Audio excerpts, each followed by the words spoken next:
The corruption trial of Argentina's former president, Cristina Fernández de Kirchner, has begun in Buenos Aires. Ms Fernández is accused of accepting bribes from construction firms in exchange for lucrative government contracts while in power.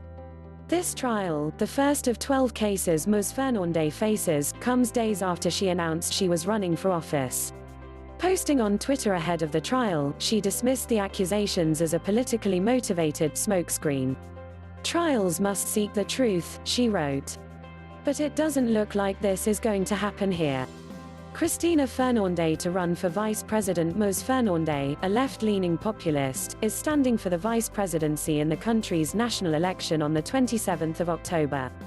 Her attendance at the opening hearing at the city's Comodoro Py court was mandatory, but she will be able to send a representative to the follow-up hearings held every week.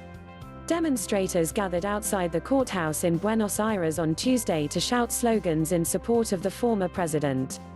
What are the charges? Ms Fernández, 66, was president of Argentina for 2 terms, from 2007 until 2015. She is now accused of having given preference to her friend, a businessman called Lázaro Báez, for road construction contracts in southern Argentina's Santa Cruz province during that time.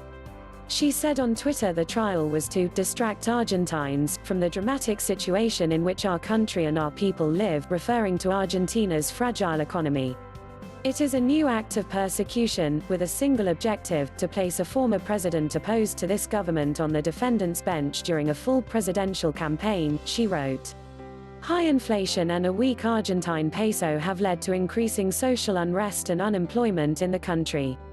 As a result, and despite the accusations against her, Ms Fernández continues to poll favorably as Argentines live through the austerity measures implemented by President Mauricio Macri. Supporters of Ms Fernández gather outside the courtroom. Ms Fernández was expected to stand as a presidential candidate in the election, but on the 18th of May announced she would run for vice president instead. She will run alongside her former chief of staff, Alberto Fernández, who is seeking the presidency.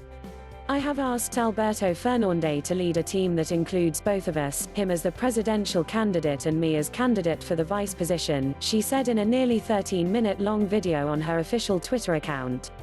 News script taken from BBC. Thanks for watching.